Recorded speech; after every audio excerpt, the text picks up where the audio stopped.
마라나타?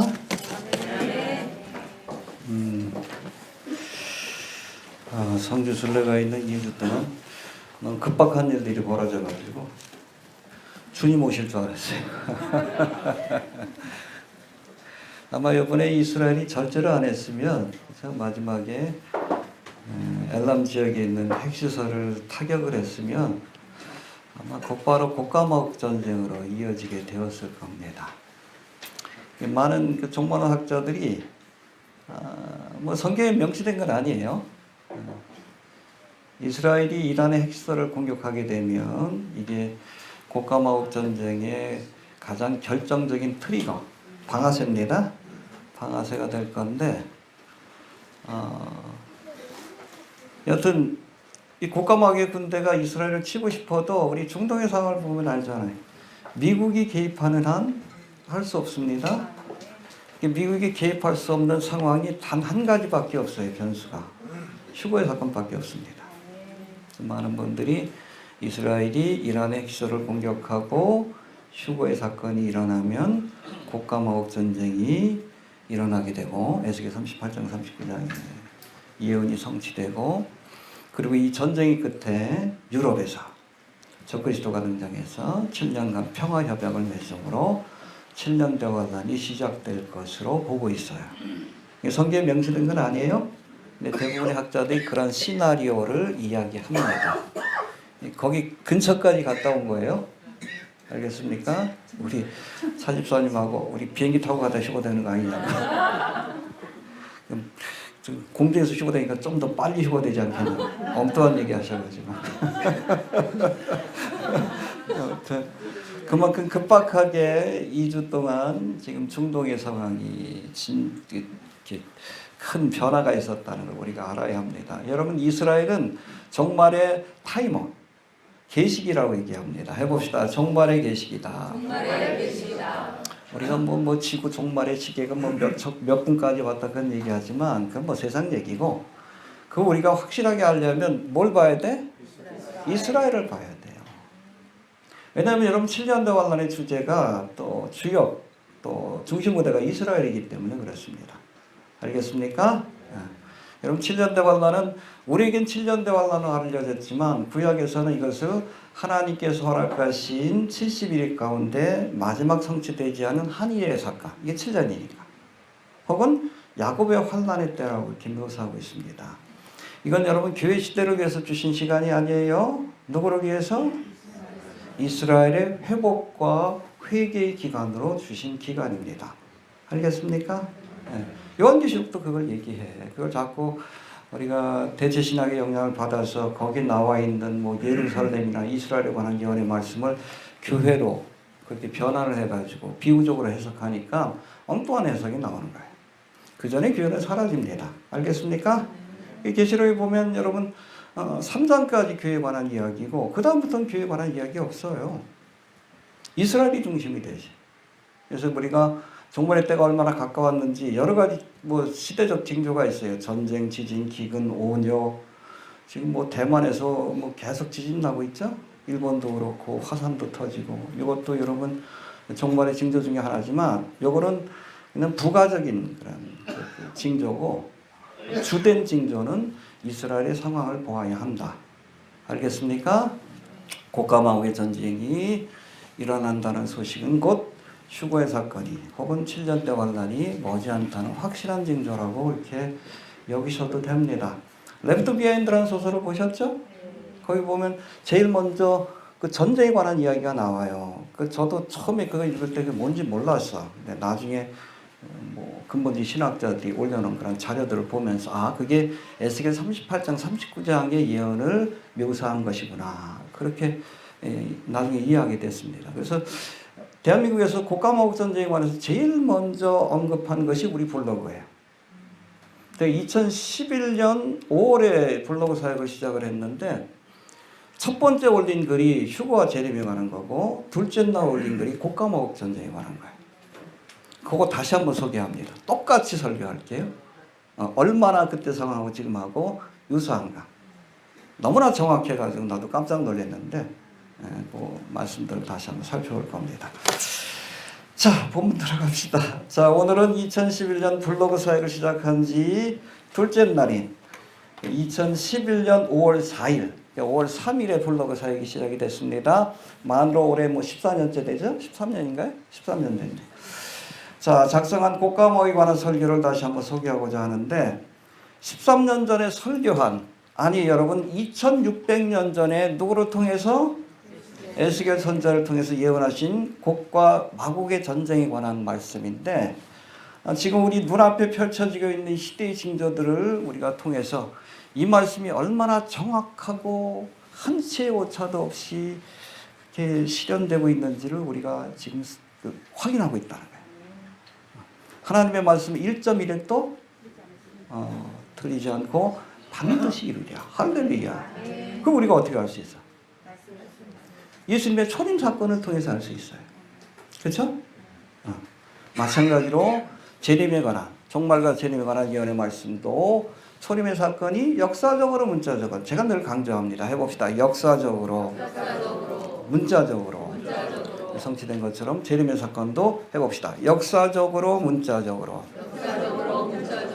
성취될 것을 믿어야 합니다. 이게 온전한 믿음이에요. 뭐 초림의 사건은 믿을 수 있는데, 성경의 예언 실현된 것을 믿을 수 있는데, 종말과 재림에 관한 예언의 말씀을 믿지 못한다. 그건 반쪽짜리 신앙이지. 반쪽짜리 신앙이지. 온전한 믿음을 가져야지. 온전한 믿음. 역사적으로 문자적으로 초림에 관한 예언의 말씀이 베들레헴에 탄생했다가 탄생하셨잖아. 십자가 죽으시고 그렇게 됐잖아요. 부자의 무덤에 안치될 것이다. 됐잖아요. 부활하실 것이다. 됐잖아. 그럼 여러분 종말과 재림에 관한 예언의 말씀도 믿어야지. 어떻게 성취될 줄로? 비유적으로? 아니요. 문자적으로, 역사적으로. 우리가 그걸 지금 목도하고 있잖아요. 요번에도 그 교회 30몇 명이가 갔는데 보니까는 한쪽 팀은 뭐 14명인데 그 강남에 있는 교회고, 또 한쪽은 뭐 청주 쪽에 있는 그 교회에서 오셨어요. 세 팀이 와가지고 같이 조인해가지고 여행을 했는데 믿음들이 좋아. 강남도 그렇고 저 청주 쪽에도. 근데 종말론은 몰라요. 답답해. 또 섣불리 얘기했다가 이 사람들 또 마음을 닫을 것 같아서 얘기할 수도 없고 들을 준비가 안 돼 있는데 목사가 아닌 척했어요. 귀찮아 자꾸 목사라 그러면 또 설교시키고 그래가지고 기도시키고 배우러 갔는데 괜찮아. 지연이 아빠라 그랬어.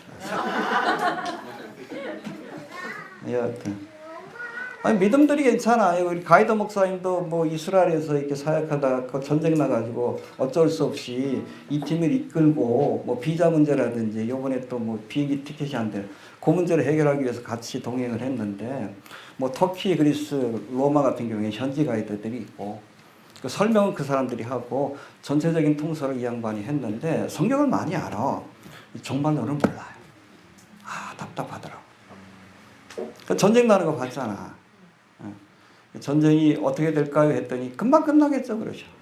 그게 몰라. 이게 여러분 사실은 예루살렘 포스트라는 이런 데 보면 그 랍비들이 와서 이번 전쟁이 곡과 마곡 전쟁으로 이어질 것이다라고 얘기를 해요. 공식적인 여러분 사이트에서 뉴스 보도에서 그 보도가 나옵니다. 이스라엘에서는 미국의 근본주의 신앙인들은 뭐 다 알고 있는 내용이고, 근데 그 뉴스를 볼 텐데도 몰라. 이 대체 신학이라는 선글라스를 써서 그래.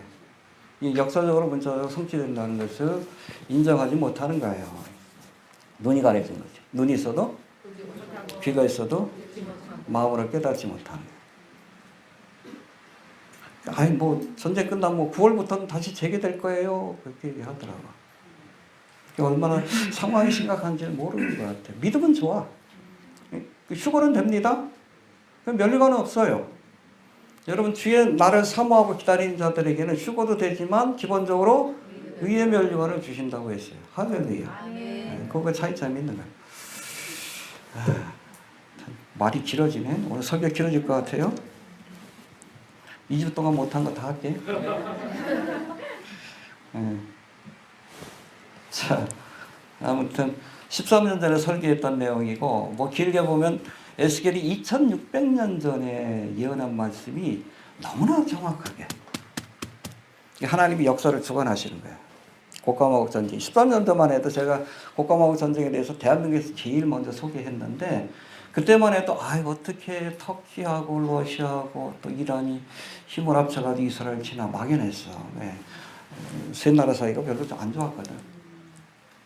또 터키는 이스라엘하고 굉장히 관계가 좋았어요. 근데 어떻게 이런 일이 있을 수 있을까? 글을 쓰면서도 뭐 성경에 나왔으니까 그렇게 되겠지. 네. 했는데 됐어요. 13년 동안. 하나님이 역사의 수레바퀴를 움직이신 거예요. 그렇게 되도록 이따 자세한 거 얘기할게요. 자, 아무튼 이 곡과마곡 전쟁을 우리가 살펴보기 전에 먼저 어떤 분들이 그래요. 이 에스겔 38장, 39장 전쟁도 곡과마곡 전쟁이고, 그리고 요한계시 20장에도 곡과마곡 전쟁이 나오죠. 이 같은 전쟁이 아니냐라고 자꾸 엉뚱한 질문하는 사람도 있어. 여러분, 명칭만 같이 전혀 다른 전쟁입니다. 알겠습니까? 왜 다른 전쟁인지 먼저 좀 비교하면서 살펴봅니다. 자, 성경에는 곡과마곡 전쟁에 관한 두 가지 예언이 등장하는데 에스겔 38장, 39장에 등장하는 곡과마곡 전쟁과 또 요한계시록 20장에 등장하는 곡과마곡의 전쟁, 그것이 그 두 가지인데 이름이 같다는 이유 때문에 간혹 이 두 전쟁을 같은 전쟁으로 보는 이들이 있는데 결론부터 말하면 에스겔과 요한계시록에 등장하는 전쟁은 이름만 같을 뿐. 그래서 여러분 요한계시록에서 곡은 하나님을 대적하는 자, 우두머리, 마곡은 그를 쫓는 무리들, 그런 의미예요. 알겠습니까? 근데 에스겔 38장과 39장에서는 곡과 마곡이 특정한 지역과 특정한 지도자를 의미하는 그런 용어로 쓰여져 있어요. 요한계시록은 일반적인 용어로 쓰였다. 근데 용어가 같다고 같은 전쟁이다? 아니요. 엉뚱한 해석입니다. 자, 이름만 동일할 뿐 전쟁의 시점, 그리고 양상, 그리고 목적이 전혀 다른 별개의 전쟁이라는 것을 우리가 알아야 합니다. 혼동하지 않길 바랍니다. 정리합니다. 먼저 에스겔 38장, 39장에 등장하는 곡과마곡의 전쟁은 마곡왕 곡이 북방에서부터 이스라엘을 침노하기 위해서 온다라고 말씀합니다. 에스겔 39장 2절에 봅시다. 39장 2절. 에스겔 39장 2절. 시작.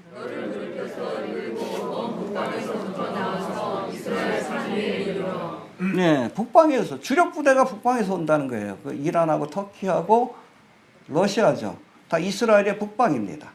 알겠습니까? 물론 아프리카에서도 동조하는 세력이 있지만 이건 뭐 숫자가 그렇게 많지 않고 북방에서 온다라고 말씀합니다. 이에 반해 요한계시록 20장에서는 땅의 사방에서 예수님의 통치를 거부하는 자들이 모여서 예루살렘을 둘러싸고 주님을 대적한다라고 말씀합니다. 알겠습니까? 전혀 다른 전쟁이에요. 이해가 되시죠? 그 다음에 두 번째, 에스겔 38장에서는 곡과마곡의 군대가 쳐들어올 때 이스라엘 땅에 큰 지진이 일어날 것이고, 에스겔 38장 19절을 봅시다. 시작.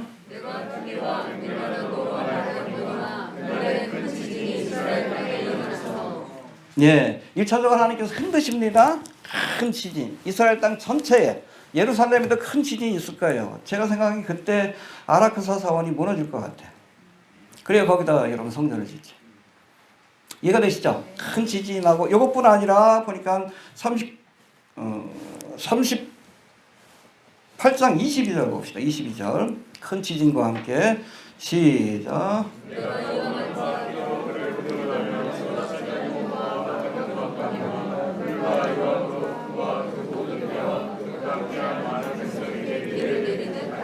예, 그래서 온역도 보내고, 그리고 불, 유황, 그리고 큰 우박과 폭우로.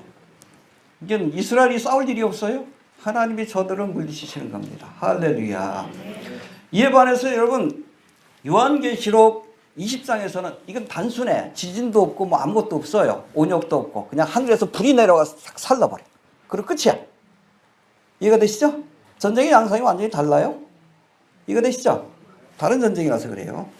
자, 세 번째, 에스겔 38장 39장에 등장하는 곡과마곡의 전쟁에서는 전쟁 이후에 남겨진 병기를 불태워 사르는데 7년이 걸릴 것이고. 봅시다. 39장 9절.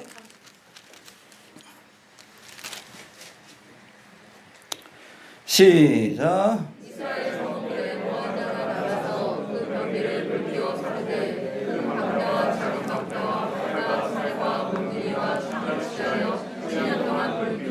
예, 이걸 불태우는데 어떤 사람은 여기 있는 연료를 가지고선 이스라엘 쓰지 않을까 뭐 그렇게 얘기하기도 하는데, 아무튼 이 불태우는데 7년이 걸리고 그때 죽은 시체를 처리하는데 그 땅을 청결케 해야 되니까 정결케 하는데 7개월이 걸릴 것이다 라고 말씀합니다. 39장 12절 시작.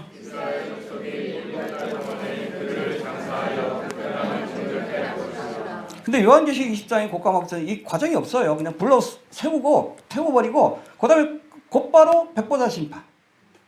이해됩니까? 싹 태우고 끝나는 거예요. 그리고서 곧바로 백보자 심판이 펼쳐지고 신천신지 새 예루살렘이 펼쳐지는 겁니다. 이해가 되시죠? 전쟁의 양상이 다르죠? 자, 그리고 네 번째, 곡가목 전쟁이 예언되어 있는 에스겔 38장 39장의 앞뒤 말씀을 살피면, 잘 들으세요. 에스겔 36장과 37장, 또 길게는 34장부터 37장까지가 이스라엘의 회복에 관한 말씀입니다. 마지막 때가 되면 이스라엘 백성들이 어디로 돌아와서? 고토로 돌아와서 나를 재건할 것이다. 마른 뼈의 환상, 여러분 그 부흥에 관한 환상이 아니에요. 이스라엘 회복에 관한 환상입니다. 그렇죠? 마른 뼈가 탁 상합하더니 뭐 여기 뭐 힘줄이 생기고 가죽이 덮이나, 그러나 그 숨결이 없어. 생기가 없어. 생기를 향해서 사방에서 선포하니까 생기가 불어서 하나님의 숨결이죠. 여호와의 군대로 변화되는. 7년 동안 일어난 일이에요. 지금은 여러분 뼈대만 있는 거예요. 이해가 되십니까? 아직 그 안에 성령이 안 계셔. 온전한 회개와 회복의 역사가 이루어지지 않은 거예요. 그걸 보여주는 거예요. 그리고 나서 여러분 38장 39장이 곡가목에 관한 전쟁이고, 이스라엘의 회복, 곡가목의 전쟁, 40장부터는 뭐예요? 성전 재건에 관한 말씀이에요. 이게 순서입니다. 알겠습니까? 그러니까 여러분 이스라엘이 회복되고, 그렇죠? 고토로 돌아온 나라를 재건하고 나서 성전을 재건하기 전에, 일차적으로는 여러분 제3성전, 궁극적으로는 천일왕 성전이 재건되기 전에 그 중간에 일어나는 전쟁이 에스겔 38장 39장에서 말하는 곡가목의 전쟁이고, 아까도 얘기했지만 여러분 요한계시록 20장의 전쟁은 이미 천년왕국이 끝나고 마지막 때 여러분 무정에서 풀어난 사탄의 미혹을 받아 주님을 대적하는 자들이 다 모여서 예루살렘에서 대적할 때, 그때 일어난 전쟁이 바로 곡가목의 전쟁, 요한계시록에서 말하는 곡가목의 전쟁이라는 것을 우리가 알아야 합니다. 구분이 되죠? 시기나 목적이나 양상이 전혀 다른 별개의 전쟁이다. 용어가 같다고 혼동하지 않길 바랍니다. 자, 13년 전에 우리나라에서는 최초로 에스겔 38장과 39장에서 예언하고 있는 곡가목의 전쟁에 관한 말씀을 소개할 때만 해도 아까도 말씀드렸지만 서로 앙숙지간인 이란과 터키와 러시아가 함께 이스라엘을 치게 될 것이라는 말씀이 사실은 막연하게 느껴졌어요. 예언하고 있으니까 될 줄로 믿습니다 그러고 쓴 거지. 구체적인 건 몰랐어요. 서로 좀 사이가 좋은 관계가 아니기 때문에. 근데 지금은 이 세 나라가 서로 친밀히 교류하면서 이스라엘과 대립하는 모습을 보여주고 있는데, 잠깐 살펴봅시다. 페르시아 제국의 후손인 이란. 여러분 이란은 아랍 족속이 아니에요. 이슬람이라고 아랍 족속을 생각 안 됩니다. 페르시아 족속입니다. 아랍 족속은 누구요? 누구의 후예예요? 이스마엘의 후예예요. 이스마엘의 후예가 아니에요. 엘람 족속의 후예입니다. 셈의 아들 가운데 하나가 엘람인데 그 엘람의 후예가 페르시아 사람들이에요. 그래서 엘람에 관한 예언이 또 나와요. 예레미야에 보면. 마지막 때가 되면 그 초토화된다 그랬는데 지금 엘람 지역이 핵시설이 있는 곳이에요. 성경 말씀이 무섭죠? 무섭도록 정확하죠? 아무튼 그렇습니다. 자, 역사적으로 이스라엘을 돕는 일에 힘을 쏜 그런 나라가 페르시아입니다. 대표적으로 누구예요? 바사왕 고레스. 할렐루야. 근데 이게 언제부터 바뀌었어요? 1979년 2월 이슬람 지도자 호메이니가 팔레비 왕조를 무너뜨리고 이슬람 공화국을 세우면서부터 그때부터 원수지간이 된 거예요. 그전에는 굉장히 친했습니다. 이스라엘하고. 갑자기 원수가 된 거예요. 하나님의 역사의 수레바퀴 움직인 거예요. 그 전에 이란에 대해서 알고 있는 사람들이 어떻게 이란이 이스라엘을 쳐? 이렇게 사이가 좋은데? 그랬었어요. 근데 여러분, 이슬람 혁명이 있고 나서 완전히 바뀌어버린 겁니다. 상황이. 자, 그리고 중동 지역에서 공산국가를 세우려던 스탈린의 지원을 받아서 건국돼. 그래서 여러분 이스라엘이 건국되는 과정에 로스차일드 일가도 있고 여러 사람들이 도움이 있었지만 그 중에 도움을 줬던 한 축이 소련이에요. 나름대로 이스라엘을 공산국가로 세우려고 했어. 그래서 여러분 공산주의 경제체제의 가장 대표적인 집단농장 뭐라 그래요? 소련에서 꼴호주라고 해요. 제가 로스토브에 있을 때 그 꼴호주가 있는데 경기도만 해요. 3,000명이 영차갑니다. 상상이 안 갈 정도예요. 4km 밭 하나. 밭 사이는 나무로 이렇게 경계해놨어요. 예. 우크라이나하고 가까운데 곡창지대예요. 이제 로스토프. 거기 뭐 한 3,000명이 영작하는데 고려인들이 대부분이에요. 농사를 워낙 잘 져가지고. 어떤 분이 어느 날은 땅을 경작받 분할받아가지고선 수박 농사 짓는다 그러더라고. 얼마나 짓냐 했더니 한 고랑을 짓는데 수박 농사 2kg. 이해가 되셔요? 고랑 하나가 2kg. 2kg. 개념이 달라요. 이게 집단 농장이니까 그게 가능해. 그 터키도 가보고 이번에 그리스도 가보면 광활한 땅이지만 다 구역을 나눠놨어. 소유가 다르기 때문에.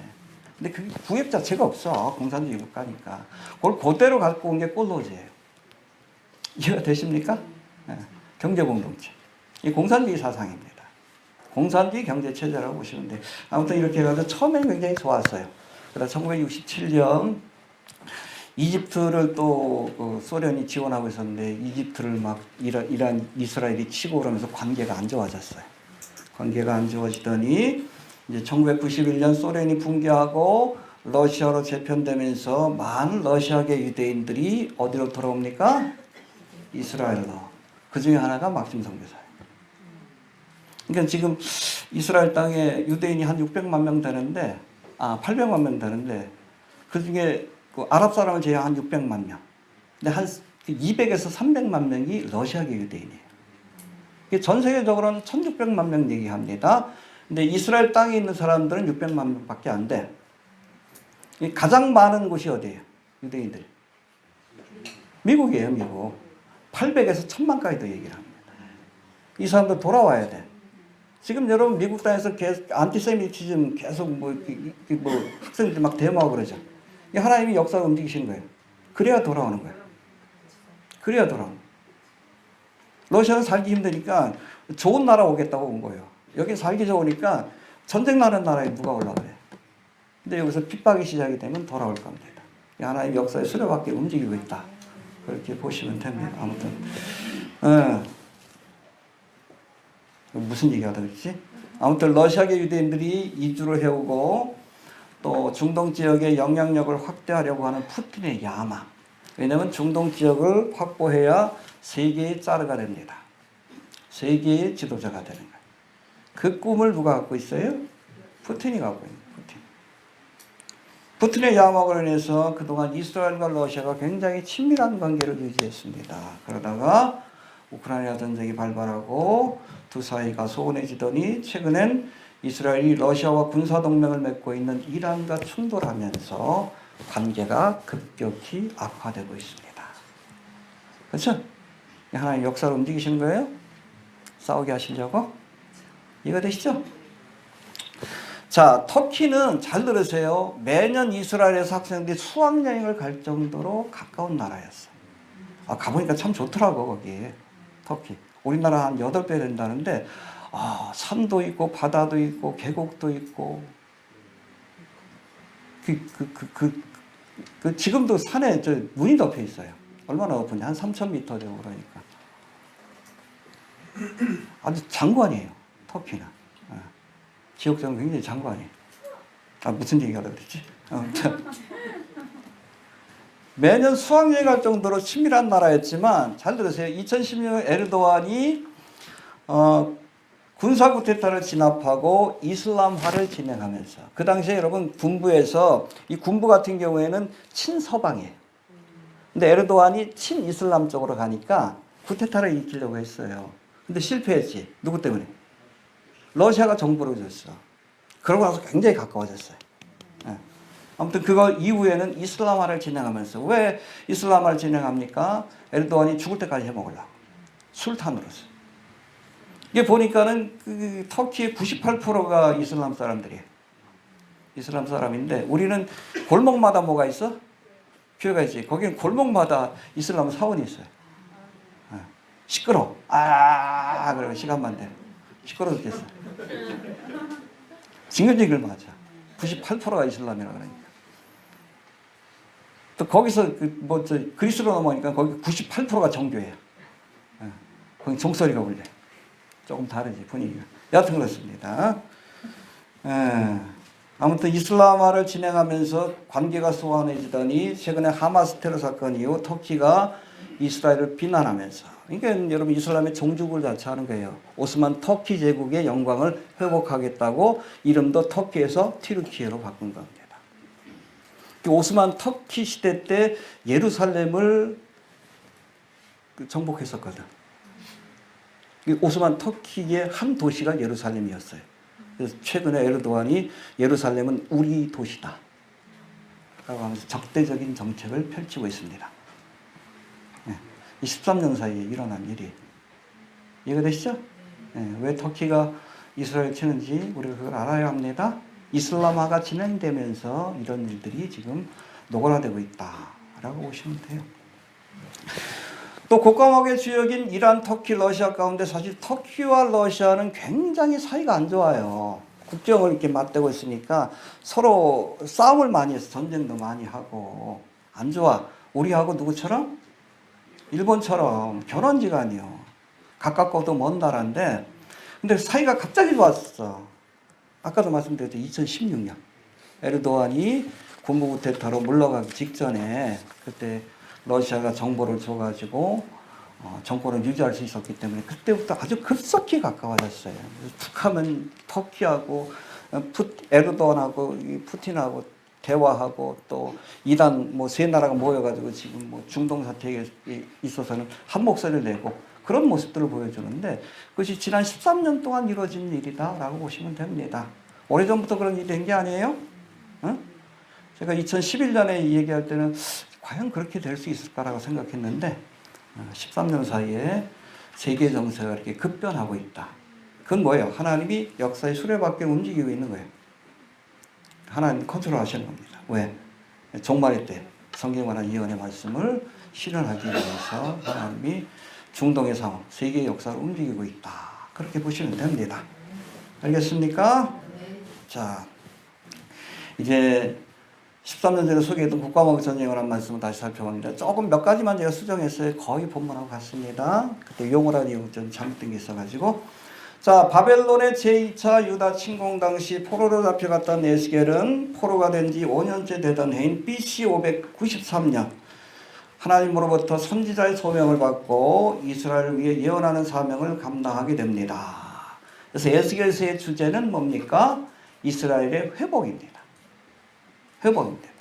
이건 바벨론 포로에서 돌아온다는 그 예언이기도 하지만 마지막 때에 이스라엘이 제사장 나라로서 회복될 것이다라는 예언의 이중적인 의미를 담고 있는 것이 바로 에스겔의 말씀이다. 그렇게 이해하시면 됩니다. 자, 그발강가에서 본 환상으로부터 시작되는 에스겔서에는 이스라엘이 심판을 받을 수밖에 없었던 여러 이유들과, 성전에서도 막 우상을 섬기고 그러니까 하나님 결국에는 이가봇 하시잖아요. 하나님 영광이 떠나니까 성전이 무너지고 예루살렘이 무너진 거예요. 이해가 되십니까? 예, 그런가 하면 장차 회개하고 돌아올 때 저들을 회복시켜 만방 가운데 높아지게 할 것이다. 제사장 나라가 되게 하실 것이라는 약속의 말씀들이 기록되어 있습니다. 해봅시다. 심판과 회복에 대한 말씀. 알겠습니까? 이스라엘 회복에 대한 약속은 1차적으로 바벨론 포로 귀환으로 실현됐지만 이거는 부분적으로 성취가 된 거예요. 궁극적으로는 예수님의 재림으로 완성될 약속입니다. 할렐루야. 이거를 예언의 이중성이라고 합니다. 해봅시다. 예언의 이중성. 같은 예언이지만 그 안에 두 가지 의미로 담을 때가 있어요. 가까운 미래에 일어날 예언의 그 말씀인 동시에 종말의 때에 일어날 예언의 말씀을 함께 포함하는 경우들이 있습니다. 그걸 예언의 이중성이라 하는데 에스겔의 예언이 바로 예언의 이중성을 보여주는 그런 대표적인 일례다라고 보시면 됩니다. 알겠습니까? 48장으로 되어 있는 에스겔의 말씀을 잠시 개관해 보면 1장부터 24장까지는 이스라엘 땅에 하나님이 심판을 내릴 수밖에 없는 구체적인 죄에 대해서 열거해. 그래서 특별히 에스겔 8장이라든지 9장 여기 말씀 보면 성전에서 제사장들이, 그렇죠? 노인들이 우상을 섬기고 태양을 향해서 경배하고 그런 모습을 보여줘요. 그러고 나서 10장과 11장에서는 하나님의 영광이, 그렇죠? 지성소에 있던 하나님의 영광이 예루살렘 성전을 떠나는 모습을 보여줍니다. 그리고 나서 예루살렘 멸망받는 하나님의 심판이 내려지는 과정을 보여주고 있는 겁니다. 이해가 되시죠? 그리고 25장부터 33장까지는 이스라엘 주변의 나라들에게 내려진 심판에 관한 예언의 말씀입니다. 모압이라든지 암몬이라든지 투로라든지 시돈이라든지 이런 나라들에 대한 함께 하나님께서 심판하신 모습을 보여주고 있고, 그리고 34장부터 37장까지는 이스라엘 백성들이 회개할 때 하나님이 주권적으로 저들을 개입하셔서 회복시켜 주실 것이다. 할렐루야. 고토로 돌아와 나라를 재건하게 될 것이다. 믿습니까? 예. 그 말씀들이 기록되어 있고 38장 39장에는 이렇게 다시 세워진 이스라엘을 무너뜨리기 위해, 그렇죠? 고토로 돌아와 나라를 재건했잖아. 그것을 무너뜨리기 위해서 전쟁을 벌이는 곡과 마곡에 관한 예언이 등장합니다. 이해가 되시죠? 마곡 땅에 사는 곡이 여러 나라들과 연합하여 이스라엘을 치지만 하나님의 개입으로 이 전쟁에서 참패를 경험하게 될 것이라고 예언하고 있는데, 이후로 40장부터 48장까지는 곡과 마곡 전쟁 이후 이스라엘 땅에 성전이 세워질 것. 가깝게는 제3성전, 궁극적으로는 천년왕국 성전이 세워질 것. 이 성전이 세워져야 온전히 이스라엘이 회복이 되는 겁니다. 그곳에서 주님이 오셔서 통치하실 때 이스라엘이 세상 나라로서 온전한 축복과 사명을 회복하게 될 것이다라는 비전을 보여주는 것이 바로 에스겔의 예언이다. 그렇게 이해하시면 됩니다. 에어컨 틀까요? 좀 졸리신 것 같은데. 자, 여기서 우리가 살펴볼 것은 34장부터의 예언인데 이스라엘의 회복을 약속하는 예언입니다. 우리 잠깐 좀 찾아보고 넘어갑시다. 34장 13절.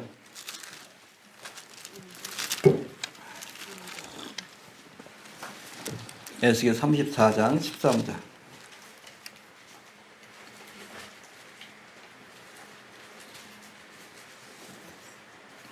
자, 시작.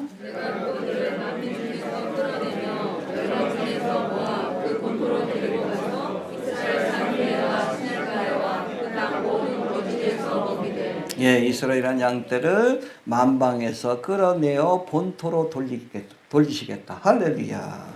그런 가운데 36장 24절 봅시다. 36장 24절. 시작. 내가 너희를 열국 중에서 취하여내고 외국 중에서 모아들이고 고토로에 돌아가서. 예, 그래서 고토로 돌아와서 나라를 재건할 것이다라는 예언의 약속인데, 이건 1차적으로는 바벨론 포로 70년이 고난이 끝나고 이스라엘 백성들이 가나안 땅으로 돌아와서 나라를 재건한 그 사건, 그 사건에 대한 예언이고, 또 궁극적으로는 AD 70년 로마에서 멸망받고 나서 1900년 가까이 디아스포라의 삶을 살던 이스라엘 백성들이 고토로 돌아와서 나라를 재건했죠. 언제? 1948년 5월 14일. 얼마 있으면 이스라엘 독립기념일인데 바로 그 사건을 예언한 말씀이다 라고 이해하시면 됩니다. 근데 우리가 이스라엘의 재건을 말할 때 두 가지가 다 이루어져야, 그래야지 온전한 회복, 재건이라고 얘기를 합니다. 첫 번째 해봅시다. 정치적, 국가적 재건. 이건 성벽이 서는 거예요. 느헤미야가 와서 성벽을 재건하죠. 그런가 하면 신앙적 재건. 이 두 가지가 다 있어야 돼. 신앙적 재건의 상징이 뭐예요? 성전이 서는 거예요. 그래서 여러분 바벨론 포로에서 돌아왔을 때는 맨 먼저 수르바벨 총독이 와서 뭘 지었어? 성전을 지었지. 신앙적 재건의 상징입니다. 그런데도 불구하고 70년 동안 예루살렘 성벽이 세워지지 못했어. 국가가 제대로 서지 못했다는 거예요. 국가적 정치적 재건이 이루어지지 않았다는 거예요.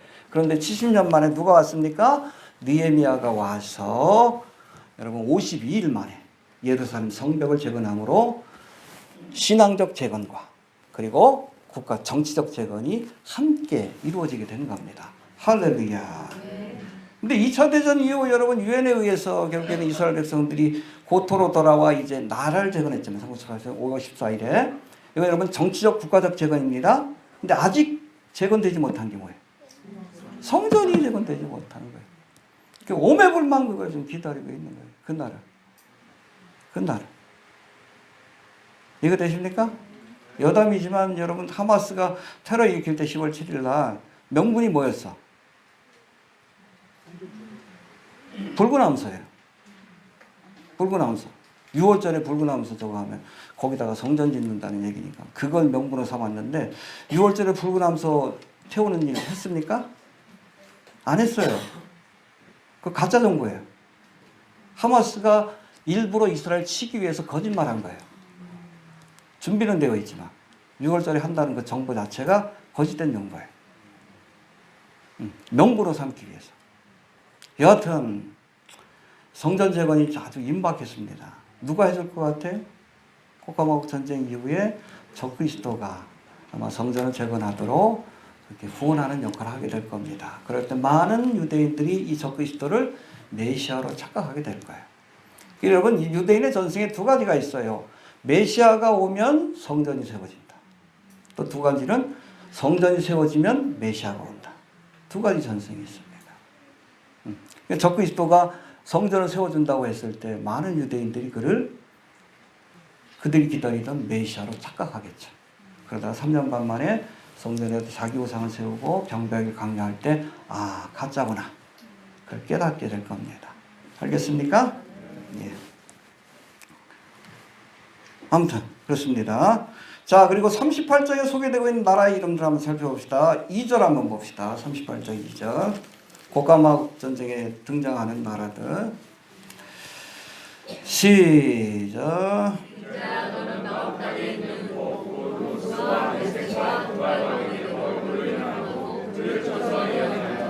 예, 마곡 땅이 어디예요? 이스라엘 땅입니다. 러시아 땅입니다. 곧 로스, 러시아의 옛날 이름이고, 메색, 모스크바의 옛날 이름입니다. 두발, 여기는 모스크바 밑에 있는 그런 도시라 그러는데 지금 이름이 좀 기억이 안 나요. 그러니까 여러분 마곡 땅에 있는 곡 로스와 메색과 두발 왕, 그러니까 러시아의 지도자입니다. 누구요? 푸틴이지. 푸틴이에요. 자, 그리고 봅시다. 계속 이어지는 말씀 3절 한번 봅시다. 3절부터 봅시다. 시작.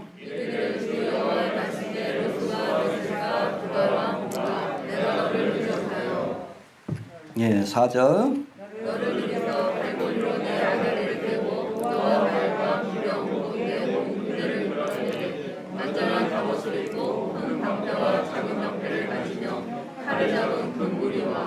그들과 함께 5절이 중요해요. 시작.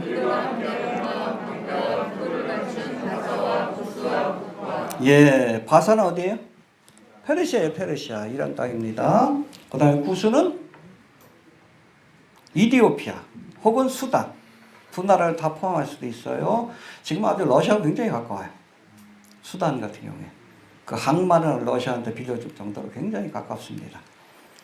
그리고 붓은 북아프리카, 리비아라든지 이런 나라다.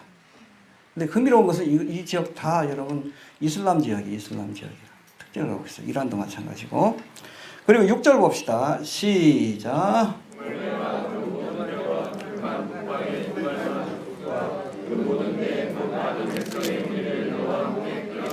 예, 그래서 고멜과 도갈마는 터키입니다. 터키 지역.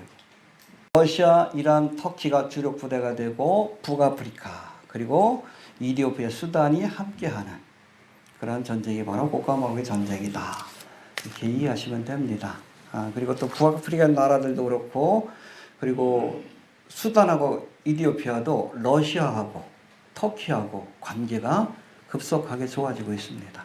또 이슬람 국가는 특징을 갖고 있어요. 알겠습니까? 예. 자, 에스겔 38장과 39장에 기록된 고카마우의 전쟁은 이스라엘을 둘러싸고 있는 이슬람 세력과 이에 동조한 러시아의 연합군이 이스라엘을 멸절하기 위해서 벌이는 전쟁인데 실제로 현재 이슬람 세력의 종주국을 자처하는 그 시아파의 맹주입니다. 이슬람 우리가 학파를 따지면 시아파하고 수니파가 있죠. 수니파는 제자들, 시아파는 혈통.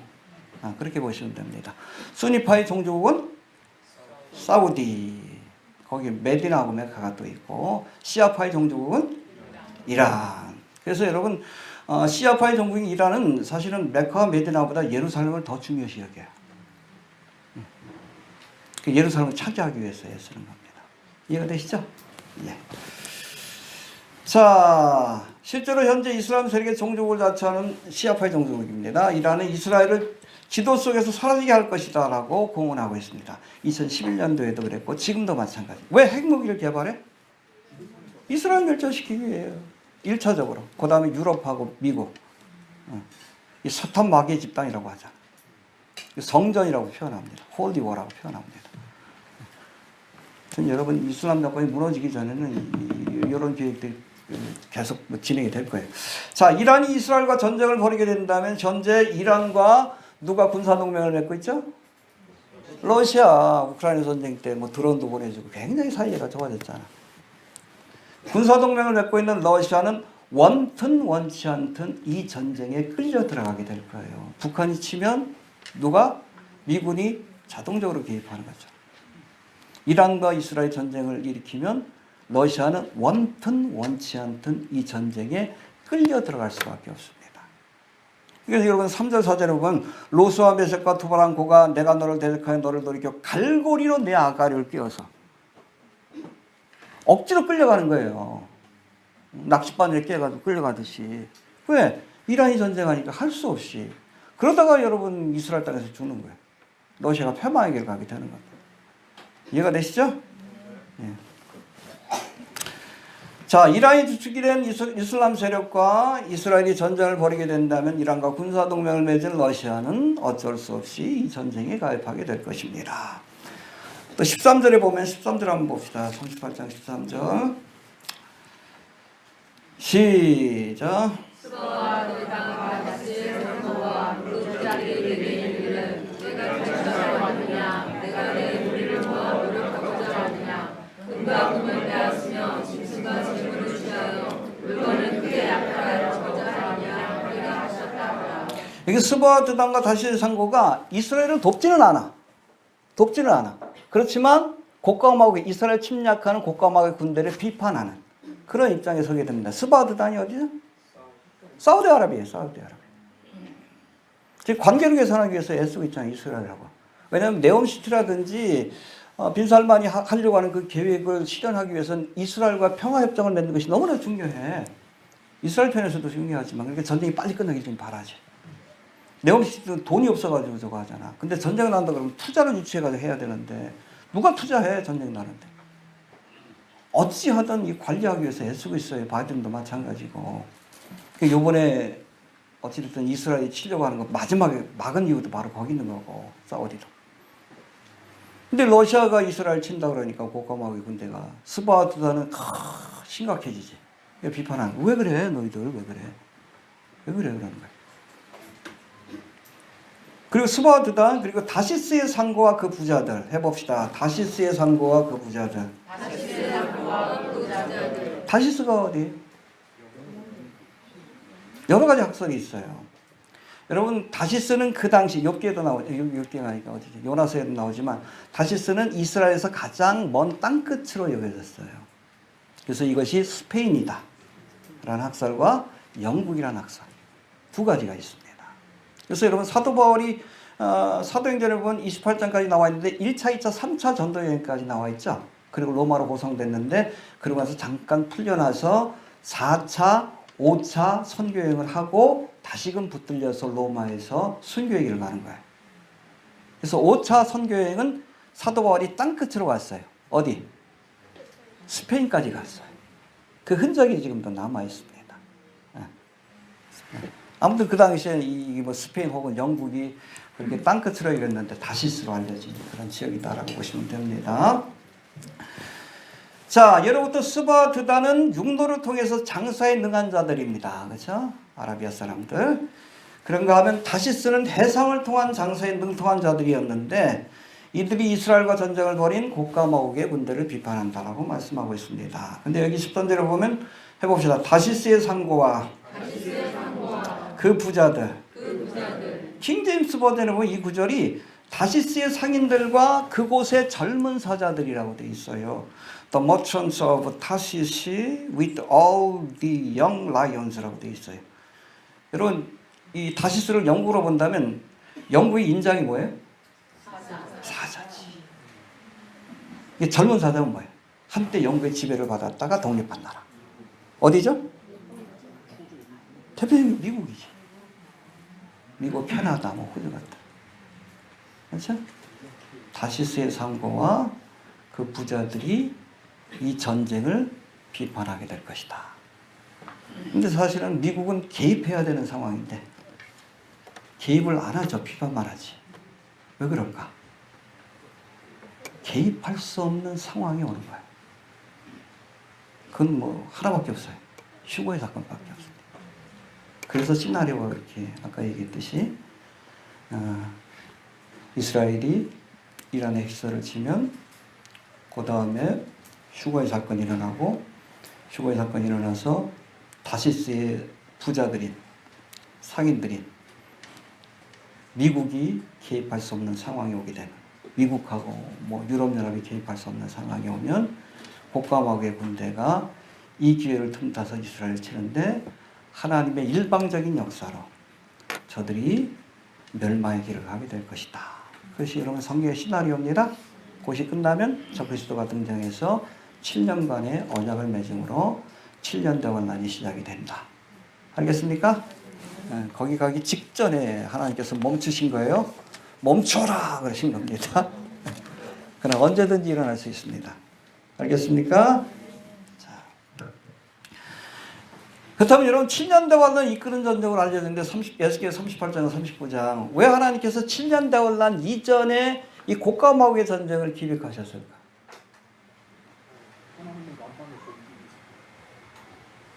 하나님의 영광을 드러내기 위한 전쟁이에요.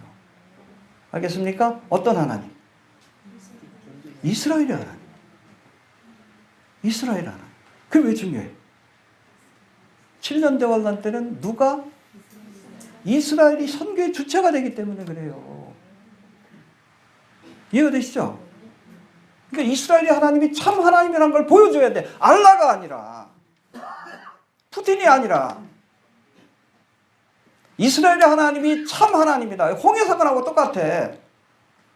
홍해에 여러분 그 당시 가장 최강의 군대인 애굽의 군사들을 하나님이 수월시켰잖아. 그러니까 가나안 땅 정복할 때 그 소문이 다 났어. 그러니까 싸우기도 전에 다 그냥 도망갔어. 똑같아요. 7년 대환란 기간 동안 심각한 영적인 싸움이 벌어질 터인데 그때 사람들이 여러분 특별히 이슬람 사람들이 예수를 믿으려면 저는 그러길 바랍니다. 이 사람들 도덕적으로는 굉장히 깨끗해. 예수님은 모르지. 그들이 여러분 이 사건을 통해 고가마국 사건을 통해서 알라가 아니라 여호와 하나님이 이스라엘의 하나님이 진짜 하나님이구나. 그걸 알아야 회개할 거 아니에요. 그리고 여러분 7년 대환란 기간 동안 누가 선교의 주체가 돼? 14만 4천 명. 이스라엘이 선교의 주체가 되는 거예요. 제가 말씀드렸지만 전 세계 지금 선교사로 나가 있는 사람이 우리나라 두 번째인데 5만 명밖에 안 돼. 미국이 첫 번째, 우리나라 두 번째인데 터키에도 한 2,000명, 3,000명 된다 그러더라고요. 선교사들이. 공식적으로 못해요. 거기 이슬람 나라이기 때문에. 굉장히 많더라고요. 제가 물어봤더니 깜짝 놀랐어요. 몇 분이나 되시냐? 한 3,000명 된다고. 가이드가. 이분도 뭐 가이드 일을 하면서 복음을 잘해요. 그런 분이. 그러니까 여러분 대한민국이 축복받는 거예요. 복음을 잘하니까. 어쨌든 선교의 주체가 이스라엘 백성들이 되기 때문에 이스라엘의 하나님이 참 하나님 것을 보여줘야 돼. 그래야 여러분 7년 대화 났다 사람들이 회개하고 예수 믿을 거 아니에요. 특별히 여러분들 이슬람 사람들이. 그죠? 그러길 바래. 그래서 미리 보여주시는 사건이다. 그렇게 이해하시면 됩니다. 왜 복강국 전쟁을 하나님께서 그렇게 기획하셨는가. 7년 대화 난 자리. 알겠습니까? 자, 여기까지가 설교 내용이고, 자, 현재의 상황을 잠깐 요약해 봅니다. 자, 마지막으로 곡가마오의 전쟁이 임박한 중동의 현재 상황을 살펴봅니다. 2023년 10월 7일 하마스 테러로 시작된 이스라엘과 이란의 대리전이 직접적인 충돌로 이어지고 있습니다. 지난 4월 1일 이스라엘이 시리아 수도 다마스쿠스에 주재하는 이란 영사관을 폭격하여 이란 혁명수비대 고위 간부가 사망하자 이란이 이에 대한 보복으로 지난 4월 13일 드론과 미사일을 통해서 이스라엘 본토를 공격했습니다. 엄청난 드론을 보내고 엄청난 여러분 미사일을 보냈어요. 99% 막았죠. 미국도 도왔고 요르단도 도왔다고 하는데 여하튼 이스라엘의 여러분 그 방위망이 얼마나 튼튼한지를 보여준 겁니다. 데몬스트레이션 한 거예요. 이에 대한 대응 조치로 이스라엘도 지난 19일 얼마 전이죠. 이란 이스파한주에 위치한 엘람 지역이라고 보시면 됩니다. 나탄즈 핵시설을 향해 공대지 탄도미사일 여러 발을 발사하여 비행기가 뜬 거예요. 거기서 공대지 미사일을 쏜 겁니다. 여러 발을 발사해서 그 주변에 있는 레이더망, 방공망을 완전히 초토화시켰어요. 초토화시킨 뒤에 핵시설을 향해 마지막 미사일을 쐈어요. 근데 폭발하기 직전에 공중에서 폭발시켰어요. 위험만한 겁니다. 이란은 뭐 별일 아니다. 드럼 몇 대 와가지고 파리들처럼 왔다 갔다. 아니요. 그 내용을 알 거 아니에요. 국민들한테 그런 것도. 깜짝 놀란 거예요.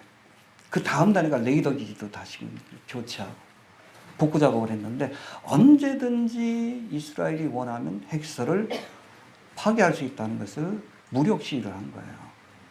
알겠습니까? 네. 누구 때문에 이스라엘이 이번에 시행하지 않습니까? 않았습니까? 미국이 말린 거예요. 아니, 바이든도 여러분 대선 치러야지. 전쟁 나버리면 그래 골치 아프잖아. 미국이 끝까지 마지막까지 야 하지마 그러더니 하지마 그런 거야. 네타냐후는 하고 싶어. 전쟁 끝나면 여러분 하야해야 돼. 내려와야 돼. 총리 다시 투표하면 다시 될 수도 없어. 지금 뭐 법원에 걸린 그것만 해도 몇 가지가 있는데 감옥 가야 돼. 네타냐후는 전쟁을 원해요.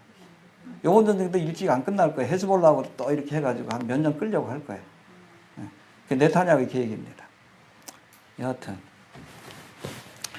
예, 이거는 여러분 잘 들으세요. 미국의 정치적인 상황이 바뀌거나 트럼프가 대통령이 되거나 아니 뭐 바이든이 재선돼도 이제는 좀 여유가 있으니까 전쟁을 일으킬 가능성이 있어요. 또 미국의 암묵적인 동의가 주어지면 이번에 치려고 했을 때 사실은 유럽하고 미국에서 시기를 보냈던 사람들이 많습니다. 왜냐하면 그동안 한 10년 동안 외교적으로 해결하려고 했는데 하나도 진척된 게 없어. 이란의 핵 문제를. 결국엔 무력을 써야 된다는 거 아는데 미국이 직접 나서기도 힘들어. 유럽이 나서기도 힘들어. 왜냐하면 그 만들면 유럽하고 미국에 보낼 텐데 핵무기를. 이스라엘이 쳐주기를 한쪽에서는 바랬어. 그런데 지금은 아니다라고 본 거야. 그러나 정치적인 상황이 바뀌어서 미국이 암묵적으로 동의해주기만 하면 언제든지 이스라엘은 칩니다. 그러면 이게 곡가목 전쟁을 이어질 것이고 그 중간에 휴거의 사건이 일어날 거예요. 알겠습니까? 얼마나 급박한 시대를 살고 있는지 우리가 좀 알아야 한다는 겁니다. 알겠습니까? 자, 결론 말씀드립니다. 블로그 사역을 시작하면서 언급했던 곡가목 전쟁이 지금 우리 눈앞에 펼쳐지려고 하고 있습니다. 언제 곡가목의 전쟁이 일어나도 이상하지 않을 만큼 모든 무대가 세팅이 됐다. 그렇게 보시면 됩니다. 일어날 뻔했습니다. 비행기 타고 가다 휴거될 뻔했습니다. 지난주에 바울의 선교 여정을 따라서 성지순례를 갔는데 원래는 9박 12일이에요. 12일인데 3일이 더 추가가 됐어. 그 두바이에 홍수난 거 아시죠? 우리 비행기가 두바이 항공을 거쳐가지고 터키로, 또 로마에서 또 두바이 항공을 거쳐가지고 한국으로 오는 티켓이에요. 직항이 아니라 직항이 좀 비싸기 때문에. 그렇게 했는데 이게 두바이 항공이 침수가 되니까 이게 항공권이 취소가 돼버린 거예요. 그럼 대체 항공권을 가지고 와야 되는데 또 그 주말이 겹쳐가지고 비행기 표를 구하지 못한 거예요. 뭐 가이드가 굉장히 그것 때문에 힘쓰고 애쓰고 또 고생을 많이 했는데 목요일인가 가가지고선 두바이 공항 갔어요. 두바이 공항이 아니라 로마 공항을 갔어요. 미켈란젤로 공항이라고. 미켈란젤은 레오나르도 다빈치 공항이죠. 다빈치 공항을 갔는데 아침부터 저녁까지 기다리다 캔슬됐다는 얘기를 들었어. 그래서 1시간 반을 이상한 데 데려가더라고. 호텔. 또 자고 일어나서 또 공항 갔어. 또 표가 없대. 또 호텔 갔어요. 다른 호텔 갔어. 그리고 나서 또 하루를 지났는데 그때는 뭐 공항에 가진 않았어. 가이드가 혼자 가가지고 처리하냐고. 또 하루밖에 지내지 못한데 또 다른 호텔로 또 갔어. 4일 동안 대기하면서 그러니까 항상 언제든지 명령만 떨어지면 그 떠날 준비를 하고 저거 한 거예요. 짐은 다 싸놓고 허리에 여권 있는 그 가방 둘러매고 명령만 내리셔서 5분 대기도 하고 있었어요. 4일 동안. 그러고 나니까 지치더라고. 원래 가이드가 그러더라고. 수요일 날쯤 갈 것 같습니다. 아주 기적적으로 여러분들 기도해 주셔가지고 주일날 오후에 표가 나와가지고 밤에 그거 타고서 월요일 날 올 수 있었습니다. 여러분 이게 출애굽 사건하고 비슷해요. 이스라엘 백성도 6월절 때 그랬잖아. 출애굽 이거 보여줄게. 출애굽 때 이랬잖아. 하나님께서 출애굽 양을 먹을 때 어떻게 먹으라고 했어? 손에 지팡이를 들고 발에 신을 짚고 허리에 띠를 띠고 언제든지 명령이 떨어지면 떠날 준비를 하면서 급히 먹으라고 했어요. 이런 상태로서도 한 4월 지났어요. 여러분 지금 우리가 이뤄야 될 때 명령만 내리면 주께서 오라라는 명령만 내리면 언제든지 본향을 향해 떠나기 위해서 준비를 하고 살아가야 할 때라는 것을 잊지 않길 바랍니다.